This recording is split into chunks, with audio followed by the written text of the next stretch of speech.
Hi viewers, welcome to filmi craft. நான் உங்கள் அருண். தரமான உலக திரைப்படங்களோட வரிசையில இந்த எபிசோட் நம்ம பார்க்க போற படம் 2015 ஒரு சவுத் கொரியன் த்ரில்லர் படமாக வெளியான கிரானிக்கல்ஸ் ஆஃப் ஈவில். இப்போ அந்த படத்துடைய ஒன்லைனர் என்ன அப்படின்னு நம்ம பார்த்தலாம். ஒரு கொலையை தானே பண்ணிட்டு கடைசியில அந்த கொலைக்கு காரணமான குற்றவாளி யாரு அப்படிங்கிறத தானே கண்டுபிடிக்கக்கூடிய இக்கட்டான சூழ்நிலைக்கு தள்ளப்படுற சவுத் கொரியன் போலீஸ்ல ஒரு டிடெக்டிவாக இருக்கக்கூடிய படத்துடைய கதாநாயகன் இறுதியாக என்னதான் பண்ணார். இதுதான் படத்துடைய ஒன்லைனர். இப்போ படத்துடைய டீடைல் ரிவ்யூக்கு போகலாம். படத்துல நம்ம ஹீரோவோட பேரு சாய். இவர் சவுத் கொரியன் போலீஸ் டிபார்ட்மெண்ட்ல ஒரு டிடெக்டிவாக இருக்காரு. பயங்கர சீனியர் கேடர்ல இருக்க ஒரு ஆபீசர். படத்துடைய முதல் சீன்லயே ஒரு மழைக்கால இரவு, அப்ப போலீஸ் டிபார்ட்மெண்ட் ஒரு வீட்டுடைய கதவை தட்டி அவரை கைது பண்ணி வெளியே இழுத்துட்டு வருது மழை பெஞ்சிட்டு இருக்க டைம்ல. அப்போ அவருடைய பையன், எங்க அப்பா கிடையாது, தயவு செஞ்சு என்ன விட்டுருங்க அப்படின்னு சொல்லி கதறி அழுகுறான். ஆனா போலீஸ் கடைசியில் இந்த சின்ன பையனை தள்ளி விட்டுட்டு அவரை அரெஸ்ட் பண்ணி ஜீப்ல ஏற்றிட்டு போயிடுறாங்க. அந்த பையன் அழுதுகிட்டே அவங்களுடைய வீட்டு வாசல்ல நிக்கிறான் அந்த மலையில. அந்த சீனை அப்படியே கட் பண்றாங்க. இந்த சீன் எதுக்காக இங்க காமிக்கப்பட்டது அப்படிங்கிற ஐடியாவே நமக்கு அப்ப கிடையாது. இப்ப கதையில ஹீரோ நான் சொன்ன மாதிரி ஒரு ஃபேமஸான டிடெக்டிவ். அவர் கீழே ஒரு டீம், அவ்வளவு பேரும் அவ்வளவு சூப்பராக வேலை பார்த்து எல்லா கேஸையும் அவ்வளவு சீக்கிரம் க்ளோஸ் பண்றாங்க. இதன் காரணமாக ஹீரோவுக்கு, சார் உங்களை மாதிரி ஒரு பிரில்லியன்டான ஆளே இங்க கிடையாது, இதனால உங்களுக்கு ப்ரமோஷன் கொடுக்குறோம் அப்படின்னு சொல்லி அவருக்கு ஒரு பதவி உயர்வும் கொடுக்கப்படுது. பொதுவாக பாஸுக்கு ஒரு ப்ரமோஷன் கிடைச்சது அப்படின்னா அந்த டீமுக்கு ஒரு ட்ரீட் கிடைக்கும் இல்லையா? அந்த மாதிரி ஒரு பார் மாதிரி ஒரு என்விரான்மெண்ட்டுக்கு, ஹோட்டல் பார் மாதிரி இருக்கு, அங்க கூட்டு போய் எல்லாத்துக்கும் ஒரு ட்ரீட் வைக்கிறாரு. அவருடைய அந்த டீம்ல இருக்க 10 பேருக்கும். அந்த ட்ரீட் முடிஞ்ச உடனே, சார் நீங்க பார்த்து பத்திரமா வீட்டுக்கு போயிட்டு வாங்க, பிடிச்சிருக்கீங்க எல்லாரும் அப்படின்னு சொல்லி கடைசியில அவங்க பாஸ ஒரு டாக்ஸியை பிடிச்சி ஏத்தி விட்டுட்டு இவங்க எல்லாரும் கிளம்புறாங்க. இவரும் அப்படியே ஒரு பெருமிதத்துடைய உச்சத்துல இருக்காரு. நம்ம ஒரு ஃபேமஸான ஆளு, நம்ம எல்லா விஷயத்தையும் இப்படி பண்றோம், நமக்கு ப்ரமோஷன்லாம் வேற கிடைச்சிருக்கு அப்படின்னு அப்படியே அவருக்கு சந்தோஷம் தாங்கல. அந்த டாக்ஸில உட்காந்து அப்பதான் டாக்ஸி கிளம்புது. ஆனா இவர் வீட்டுக்கு எங்க போகணுமோ அந்த ரூட்டை விட்டுட்டு அப்படியே ரோட்ல இருந்து ஆஃப் ரோடு வண்டி மாதிரி வேற எங்கேயோ ஒரு பக்கம் போகுது. இவர் ரொம்ப பயந்து போயிடுறாரு. ஏய் யாரு நீங்க? நானே ஒரு போலீஸ் ஆபீசர், அது ஒரு சீனியர் ஆபீசர், நானு என்ன எங்கடா கூட்டு போறீங்க அப்படின்னு சொல்லி கேட்டா, ஒரு இடத்துல ஒரு ஆள் அரவமே இல்லாத ஒரு காடு மாதிரி ஒரு இடம், அந்த இடத்துல போய் நிறுத்தி அந்த டாக்ஸி டிரைவர் திடீர்னு கையில கத்தியெல்லாம் எடுத்துட்டு நம்ம ஹீரோவையே குத்த வந்துடுறான். அங்க ஒரு பெரிய அமிழ்துமொழி ஆகி போயிடுது, ஒரு பெரிய கைகளை பாய் போயிடுது. அதுல எதிர்பாராத விதமாக 2 பேரும் ஒருத்தர் கட்டி ஊர்ல கடைசியில அந்த டாக்ஸி டிரைவர் எடுத்துட்டு வந்த அந்த கத்திய அவருடைய நெஞ்சில இறக்கிறாரு நம்ம ஹீரோ. அவன் ஸ்பாட்லயே செத்து போயிடறான். இதுல ரொம்பவே பயந்து போயிடுறாரு ஹீரோ.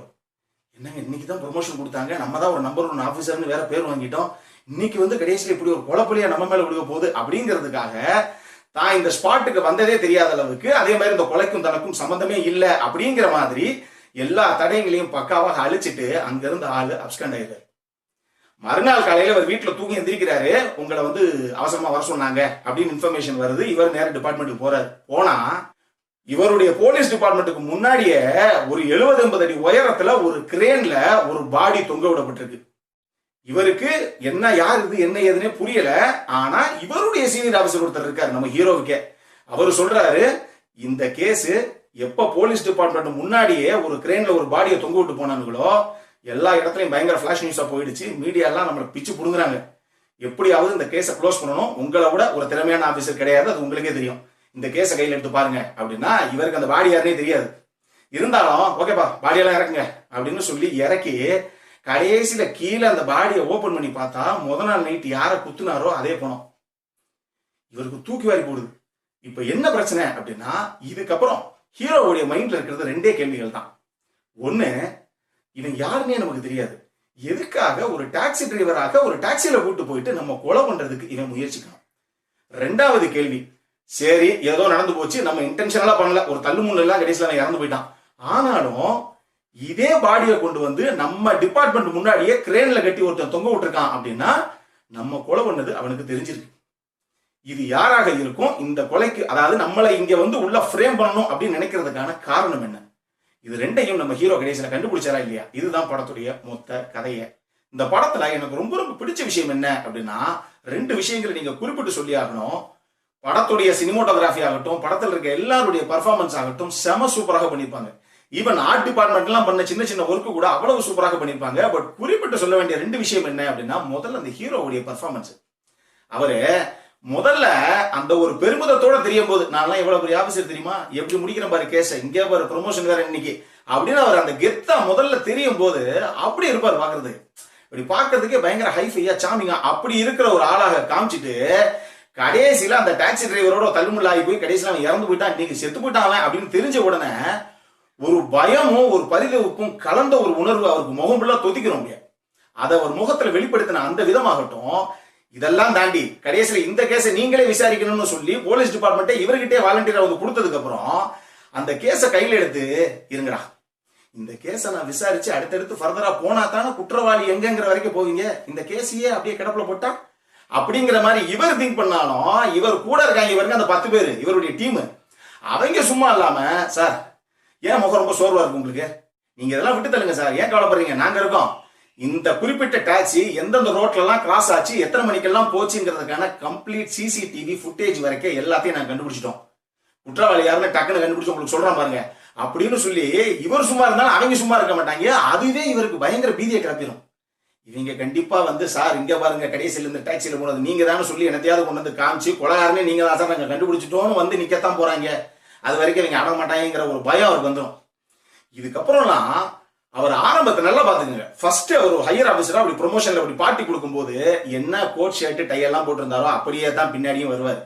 ஆனா முதல்ல அவருடைய முகத்துல இருந்த அந்த பெருமிதம், அந்த கம்பீரம், அந்த விஷயங்கள் எல்லாமே அப்படியே பயந்து பீதி ஆயிடுவாரு. எப்ப பார்த்தாலும் வேர்த்த மணியமா தான் இருக்கும் அவருக்கு. முகத்துல வந்து அவரை பார்த்தாலே தெரியும் ஒரு பேயரஞ்ச மாதிரி இருப்பாரு அந்த பின்னாடி படத்துடைய செகண்ட் ஹாஃப் ஃபுல்லாவே. அத இவர் ஹீரோ எக்ஸ்பிரஷன்ல வெளியே கொடுத்தாலும் அதுக்கு ஏத்த மாதிரி சில மேக்கப் விஷயங்களும் அவருக்கு மோக்கில் பண்ணியிருப்பாங்க. அவ்வளவு சூப்பராக இருந்தது அவருடைய ஓவரால் பெர்ஃபார்மன்ஸே. படத்துல ரெண்டாவது எனக்கு ரொம்ப ரொம்ப பிடிச்சது இந்த படத்துல ஸ்டீவுடைய எடிட்டிங். அவர் தான் எடிட்டர், அவ்வளவு சூப்பராக பண்ணியிருப்பாரு எடிட்டிங். படம் ஆரம்பிச்சதுல இருந்து எண்டிங் வரைக்கும் ஏதோ ஒரு விஷயத்துல ஏதோ ஒண்ணு இருக்கு, எதுக்காக ஹீரோ ஒருத்த ஃப்ரேம் பண்ணணும்னு நினைக்கணும், அப்ப ஏதோ ஒரு மேட்டர் இருக்குல்ல அப்படிங்கிற அந்த பரபரப்பை கொஞ்சம் கூட லெட் டவுன் பண்ணாம கடைசி வரைக்கும் throughout the end of the film வரைக்கும் எடுத்துட்டு போயிருப்பாரு. அவ்வளவு சூப்பராக இருக்கும். அதுவும் அந்த later part towards the end போகும்போது சில விஷயங்கள் சில நான் லீனியர் கட்ஸ் எல்லாம் இருக்கும், அதெல்லாம் கொஞ்சம் கூட குழப்பாம அந்த அளவுக்கு பிரில்லியண்டாக பிரசன்ட் பண்ணியிருப்பாரு எடிட்டர். அடல்ட் கண்டென்ட் பொறுத்த அளவுக்கு இந்த படத்துல எந்த விதமான அடல்ட் கண்டென்ட்டும் கிடையாது. தாராளமாக நீங்க ஃபேமிலியோட பார்த்து ரசிக்கக்கூடிய ஒரு அற்புதமான த்ரில்லர், ஈவன் நீங்க கிரைம் த்ரில்லர், சஸ்பென்ஸ் த்ரில்லர் கூட சொல்லலாம். அந்த மாதிரி ஒரு அற்புதமான படம் தான் இது. இந்த படத்துக்கு ஃபில்மி கிராஃப்ட் கொடுக்கக்கூடிய ரேட்டிங் 7.5 அவுட் ஆஃப் 10. இப்போ நம்மளுடைய அடுத்த செக்மெண்டான இன்ட்ரெஸ்டிங் ஃபேக்ட்ஸ் அபௌட் தி மூவிக்கு போகலாம்.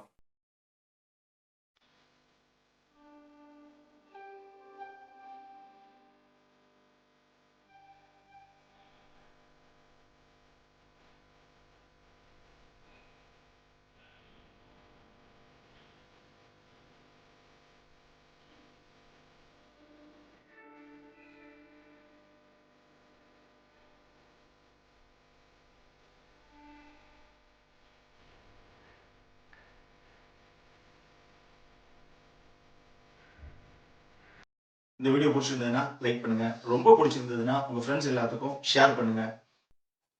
உங்களுடைய கருத்துக்கள் ஏதாவது இருந்தது அப்படின்னா கீழே இருக்க கமெண்ட் செக்ஷன்ல எங்களுக்கு தெரிவிங்க. வீடியோவை க்ளோஸ் பண்றதுக்கு முன்னாடி சப்ஸ்கிரைப் பண்ணுங்க. சப்ஸ்கிரைப் பண்ணும்போது பக்கத்துல இருக்க நோட்டிபிகேஷன் பெல் ஐக்கானையும் கிளிக் பண்ணுங்க. அப்பதான் எங்களுடைய வீடியோஸ் எல்லாம் உங்களை ஆன் டைம் வந்து சேரும். இதே மாதிரி இன்னொரு உலகத்தரமான படத்தோட அடுத்த முறை உங்களை சந்திக்கிற வரைக்கும் it is Arun signing off. By.